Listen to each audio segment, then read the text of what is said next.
Hi guys, this is Melissa Zad for Into Boxing, and I am delighted to be joined by none other than Eddie Hearn. We've just had the press conference. How'd you find it?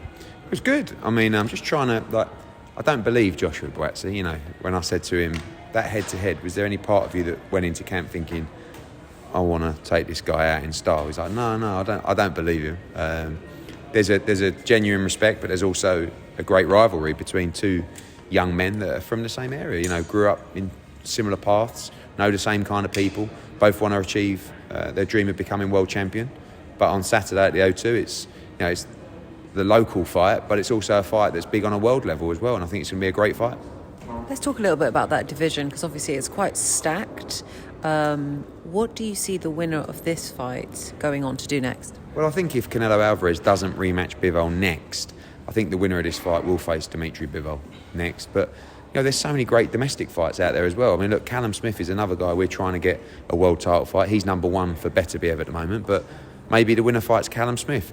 That might not excite some people, like the fighters, because they want Beterbiev. But at the end of the day, you can't just stay static when there's a chance to make a big fight for big money that you should believe you can win. So we'll see. And this is a good example of good domestic fights that can be made, why guys are waiting for that shot. Moving on to Derek Chisora, obviously we saw him signing something yesterday. Do you have any further announcements on that? No, we're waiting for his opponent to sign their end of the deal as well, and hopefully we can get that announced, maybe even at the show on Saturday. Really exciting times for Derek, I think. It's just great. I mean, sometimes you get the criticism of saying, I don't even know how many losses he's got now, but show me a boring Derek Chisora fight. Like every fight, we go back to the Dillian White fights, the Joseph Parker fights, the Takam fights, the Spilker fights, David Price when he stops it. Like, Derek Chisora is, I'm going to say box office, because he's not pay-per-view and we don't use Chisora on pay-per-view. He's boxed on pay-per-view a number of times. But he's just value. Like, when you buy a ticket to watch Del Boy or you turn up at the O2, he's going to be in a great fight. And if we get the fight we want, it's going to be a great one. I mean, it's not a dull fight, and it's never a dull moment with him either, like throughout the whole week. He's a good guy, and he's a genuine, proper old school throwback fighter.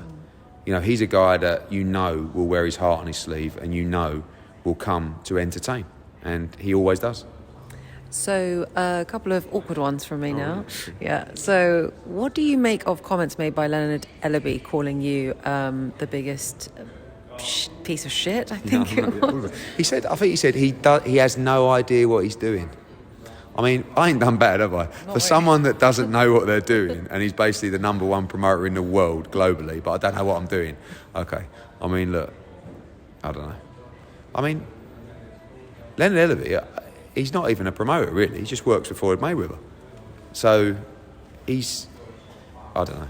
I mean, Canelo Alvarez only did 300,000 bars. He didn't. He did more than double that. Ask the Zone. I'm sure they'll be announcing stuff soon. But what's he got to do with you? I mean, if he's not careful, if Gervonta Davis' contract's up, I may just have to break the bank to sign Gervonta Davis, just purely for entertainment. Can you imagine me standing there with Gervonta in an interview with you? How you doing, Leonard? How are you, boy? So, yeah, I don't know. I mean, yeah. The level that I operate at, Leonard Ellerbe doesn't sort of come into the vision. But, I'm sure he's a nice guy. I mean, he's definitely got a bee in his bonnet about you. Massive. It's quite flattering. Last question from me. Obviously, we've seen recently Ben Whittaker signing with Sky Sports. He had made some appearances around, the Matchroom shows, etc. What do you make of that?